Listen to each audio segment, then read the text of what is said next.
Hi, folks. I wanted to talk about miracles again because I think it's one of the most important aspects of Buddhism. Yesterday, I was watching this. It's a CD, but it happens to come with a little bonus DVD. It's not one of my favorite Paul McCartney albums. In fact, it's one that I didn't buy when it originally came out in 1982, but I bought it recently because I thought, well, check it out, and it was cheap. So the hit song on this record, well, the main hit song was Ebony and Ivory. That's the one everybody remembers.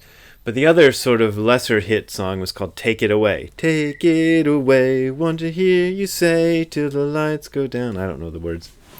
And on this bonus DVD, there is a making of video of Paul working on the song Take It Away. And he's working with George Martin, his producer, the producer of the Beatles, who is working with Paul for the first time since the Beatle days on this album. And in the video, they're just kind of, there's no sound. I mean, the sound of the song is playing over it, so you can't hear what they're saying. But George Martin and Paul McCartney are having a discussion, and Paul is going like this and making these like gestures I can't really imitate.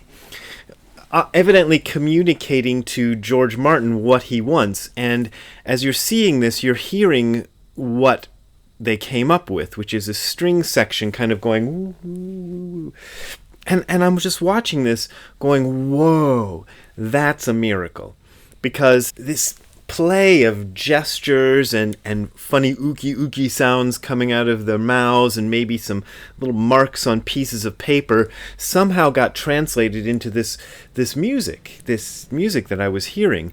And furthermore, that I'm watching this on video of Paul McCartney doing this thing, 82, how many years ago? It's a bunch of years ago. I'm not going to do the math right now.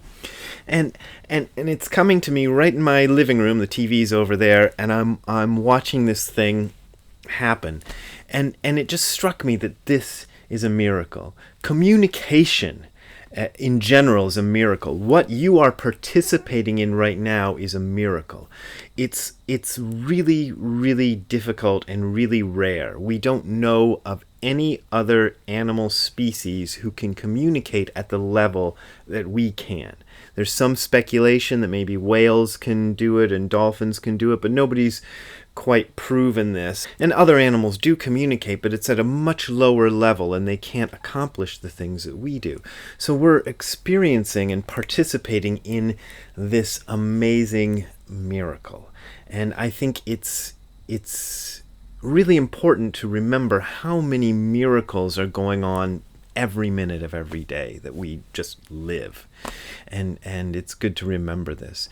Years ago, back when I was working for Tsuburaya Productions, the makers of Ultraman, we had this girl singer under contract because there was kind of weird division of the company that handled singers and actors and things. And this girl, her name was Nadia. She's probably in her 30s by now. She was doing the theme song to some video we were putting out. She was singing it. Her mother was Japanese and her father was American. Her American father had some connection with Peabo Bryson, the Grammy-winning R&B singer. So Peabo Bryson had done a mix of one of Nadia's songs, and some Japanese producers had done another one.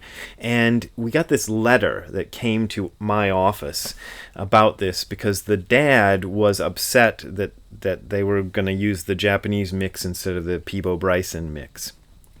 And my boss was supposed to translate this letter, and he was in his 60s, maybe even over 70 by then. He learned English after World War II from American soldiers when Japan was being occupied by the U.S. So he's really good at English. He really could speak English well. But there was this line in there where the dad, Nadia's dad, had said, the mix that Peabo Bryson did is a tribute to his talent. I remember the phrase, a tribute to his talent. And Ugawa-san, my boss, Jimmy Ugawa, Kiyotaka was his real name, but he went by Jimmy, and there's a whole story behind that. But he was asking me, like, Brad, what the hell does this mean? It's a tribute. And I'm sitting there going, what the hell does it mean? I had a sense of what the guy was trying to convey. And as an American, if I'd just seen that line, I would have just gone, oh, I see what he means, and moved on.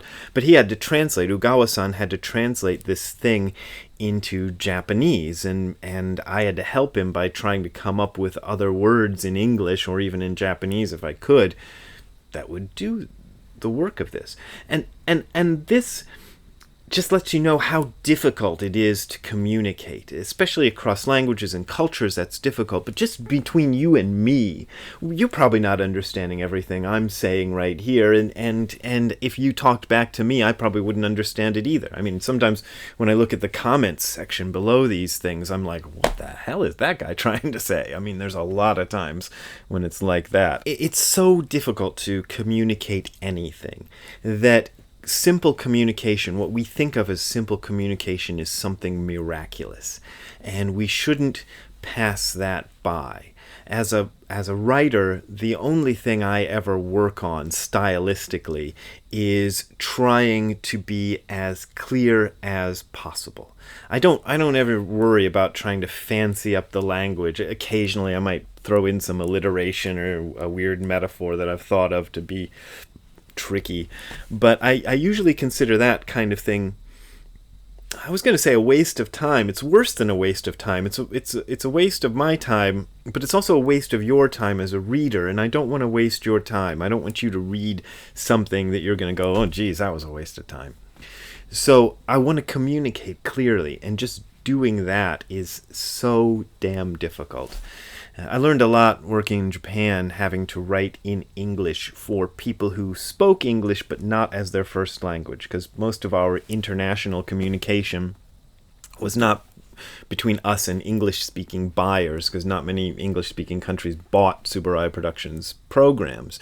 They were usually to people in Hong Kong or Singapore, Malaysia, Philippines, and these people who I was writing to could speak English, but it wasn't their first language. So I had to learn to write in such a way as to be understood by people who were adults, but who might have understood English at like a 8th grade level. So you had to kind of really, make it understandable and clear, the way I would appreciate if somebody wrote to me in Japanese. I can read Japanese, but if it's weird, funny, fancy Japanese, you lose me instantly. One of the best books I ever read in Japanese was a book about animation, about ningyo anime is the word in Japanese, stop motion animation, where you animate models of objects instead of drawings, cartoons. And the writer who wrote that book was so clear, obviously somebody who wanted to convey the meaning of what they said and not be fancy with language, that I could almost read the entire book without referencing a dictionary or asking somebody, what the hell does this mean?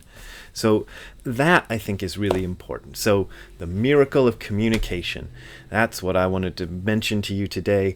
Thanks for watching. As always, I make my living through donations, so there's links below, not actually here because I'm pointing to my naughty bits right now, but below on your screen there's links to my PayPal and Patreon accounts, so you can send me some cash if you think that you're enjoying these videos. I appreciate it a lot. Thanks. See you next time.